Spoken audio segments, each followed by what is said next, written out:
चुटकी बजाकर गरीबी को खत्म किया जाता है, वो भी तब जब राहुल गांधी की दादी ये दावा और वादा किया करती थी कि गरीबी हटाओ, और अब तक वही हटाने का क्रिया है वो चल रही है। 2014 के चुनाव में प्रधानमंत्री नरेंद्र मोदी जी ने कहा था, जब वो प्रधानमंत्री नहीं बने थे, उनका वादा था कि हर साल हम 2 करोड़ नौकरी देंगे।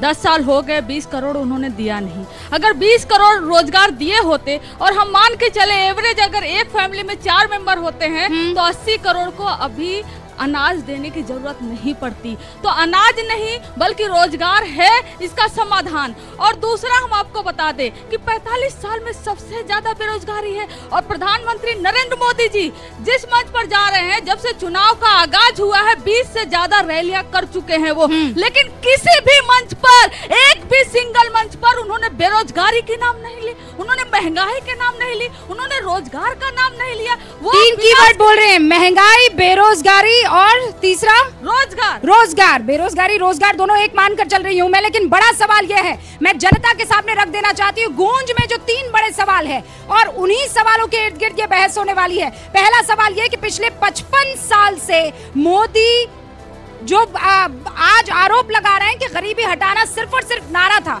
तो क्या पिछले 55 साल से गरीबी सिर्फ एक सियासी मुद्दा है? क्यों ये मुद्दा है? दूसरा सवाल, 10 सालों में देश में 18% गरीबी कैसे कम हुई? और फिर तीसरा सवाल, 2024 में क्या गरीबी का नारा काम करेगा?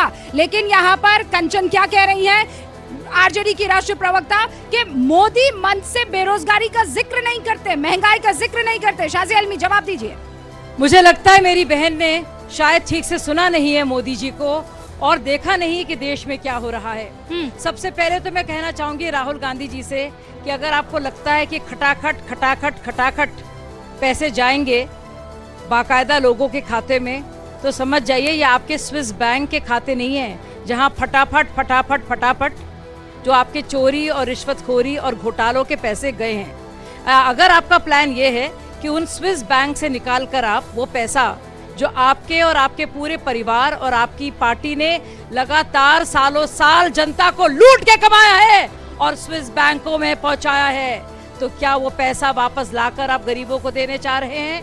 और अगर ऐसी आपकी मंशा थी भाई साहब, तो ये बता दीजिए। नहीं, ऐसी आपकी मंशा थी, अगर ऐसी मंशा थी तो अब तक क्यों नहीं किया? राजस्थान में आपकी सरकार थी भाई, वहाँ तो गरीबी दूर हो जानी चाहिए। कर्नाटक में तो अभी भी सरकार है। ओके शाज़िया जी, खटाखट फटाफट काउंटर। कंचन, बिल्कुल, इन्होंने स्विस बैंक का नाम लिया, इन्होंने खटाखट पैसे स्विस बैंक में जाने का नाम लिया, तो मैं याद दिला दूं, यही प्रधानमंत्री नरेंद्र मोदी जी कहते थे कि काला धन आएगा और सबके खाते में 15-15 लाख जाएगा।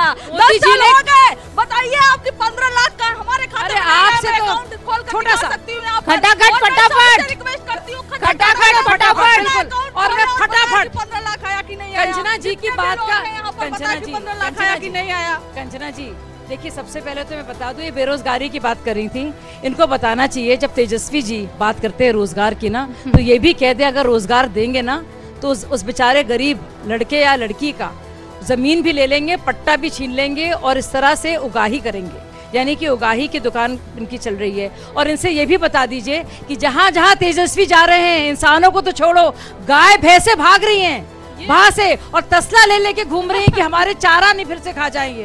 तो ऐसी तो बुरी हालत है। अरे तहसील पुना वाला भी आ गए हैं भाई, ये सब फटाफट आए, आप कहाँ खटखटा रहे थे? काहे खटाखट आप यहाँ नहीं आए?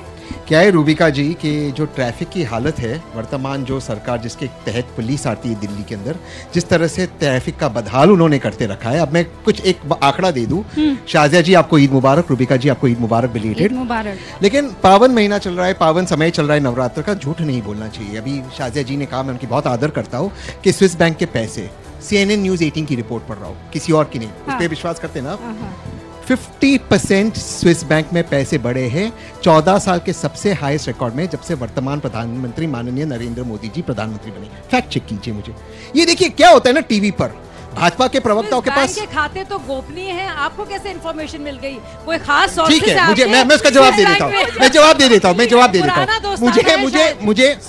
मुझे सुनिए, मैं इसका इन्फॉर्मेशन देता हूँ। मुझे इन्फॉर्मेशन बिल्कुल उसी सोर्स से मिली जिस सोच से माननीय प्रधानमंत्री ने कहा कि स्विस बैंक में उतने पैसे सबके खाते में 15 लाख डाल दूंगा, उसके बाद जुमला किया। ये थोड़ा सा अगर हम फैक्चुअल बात करें, आप फाइनेंस समझती है, तो हम बात करें कि स्विस बैंक के जो डेटा है, एक बात सुनिए ना, 15 लाख आप लोग रट के 15 लाख आपने तस्बीह कर ली है। 15 लाख बार आपने जो है मानक पूरा कर लिया है, लेकिन फिर भी जीत आपके खाते में नहीं आई है इस बार। मुझे ये बताइए, सुन लीजिए, मैं आंकड़े कह रहा हूं, एक सवाल सर, मैं गरीबी पर बात कर रही हूँ, थोड़ा सीरियस मैं इस डिस्कशन को ला रही हूँ। आप मुझे ये बताइए ना, ये खटाखट गरीबी कैसे दूर हो? मैं बताता हूँ। दादी ने कहा गरीबी हटाओ, अभी तक पोता कह रहा है कि गरीबी हटाओ। कहाँ गया बीच का काम, कहाँ गायब हो गया? ठीक है, इसके पहले मैं आपको आपके शो पे एक प्रेडिक्शन कर रहा हूँ। 2024 के चुनाव जिस दिन नतीजा आएगी मैं आपके साथ रहूंगा। कांग्रेस को मिल रही है 190 सीटें, भाजपा 160 पे सिमट जाएगी। ये चीज नोट कीजिए। अब आप आते गरीबी कैसे हटेगी उस पर। इन्होंने एक आंकड़ा दिया कि हमने 18 करोड़ या 18% या जो भी आंकड़े ये देते, हाँ। लोगों को हमने गरीबी रेखा से बाहर निकाले वर्तमान सरकार ने। वो डेटा आपने पढ़ा है? किसी ने वो डेटा पढ़ा है? वो डेटा जो है मल्टी डायमेंशनल पॉवर्टी इंडेक्स का डेटा, हाँ। वो डेटा बहुत अजब डेटा है। 2011 का डेटा लेता है जब भारत बूम कर रहा था, 2014 का लेता है, और 2019 से लेते 2022 का डेटा खा जाता है। क्यों? क्योंकि हमारी इकोनॉमी -27.8% गिरा। मेरे पास पॉवर्टी रेट इन इंडिया के परसेंटेज है। मैं दर्शकों को एक बार वो परसेंट, और माधव आनंद जी उसके बाद मैं आपके पास आ रही हूँ। 1977 में गरीबी कितनी परसेंट हिंदुस्तान में थी? 63%। 83 में 56, 87 में 50, ऐसे करते करते मामला आया 2011 22% रहती है पॉवर्टी। और आज जब मैं आपसे बात कर रही हूं, या ये कहिए कि जब सरकार नरेंद्र मोदी की शुरू हुई तो 18% हुई, 2017 में 13% हुई, 2018 में 11%, 2019 में 12 हुई, 2020 में 14 हुई, 2021 में 11 हुई। माधव आनंद जी, गरीबी हटाओ महज नारा या वाकई काम हो रहा है?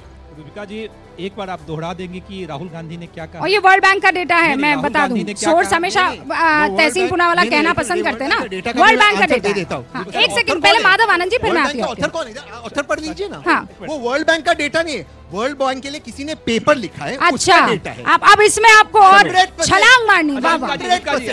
अच्छा रुकिए ना। रूबिका जी, अरे रूबिका जी, राहुल गांधी ने क्या बोला? खटाखट फटाफट दोहरा दीजिए प्लीज। आपसे मैं आग्रह कर रहा हूँ, दोहरा दीजिए राहुल गांधी ने क्या कहा। कंचन जी दोहराएंगी? कंचन जी ने क्या कहा? राहुल नहीं भाई, मैं ये बात जरूर कहूंगी कि अगर खटाखट राहुल जी यूज नहीं किए होते ना, तो यहाँ पर अब रूबिका जी मैं जवाब देता हूँ। देखिए राहुल गांधी जी खटा, अब सुन लीजिए कंचन जी, मेरी बारी है। माधव आनंद मैं हूँ, आप नहीं है। तो राहुल गांधी जो खटाखट और फटाफट की बात कर रहे हैं, निश्चित रूप से गरीबी तो खटाखट फटाफट नहीं मिटा पाएंगे, लेकिन अपनी गरीबी जो उनको दिखता है, वो गरीब है नहीं। गांधी परिवार कहीं से गरीब नहीं लगते हैं, जितने उनकी संपत्तियां हैं उनसे कहीं नहीं लग रहा है गरीबी। लेकिन राहुल गांधी अगर फटाफट खटाखट अगर कर सकते हैं तो अपनी गरीबी को दूर कर सकते हैं, अपने बेरोजगारी को दूर कर सकते हैं। और दूसरी बात मैं कहना चाहता हूं, राहुल गांधी अपने आप को अगर गरीब मानते हैं, मैं तहसीन भाई से ही पूछना चाहता हूं, तो मैं कहता हूं बिलो पॉवर्टी लाइन के अंदर आ जाइए। गवर्नमेंट की जितने स्कीमें हैं गांधी परिवार को सरकार देने के लिए तैयार है। तो इनकी मनसा सही नहीं है। गरीबी क्या, एक हिंदी में बहुत अच्छा गाना है, फेमस गाना है, एक सेकंड, हाँ, चेहरा क्या देखते हो दिल में उतर कर देखो। राहुल गांधी चेहरा देखकर बात करते हैं।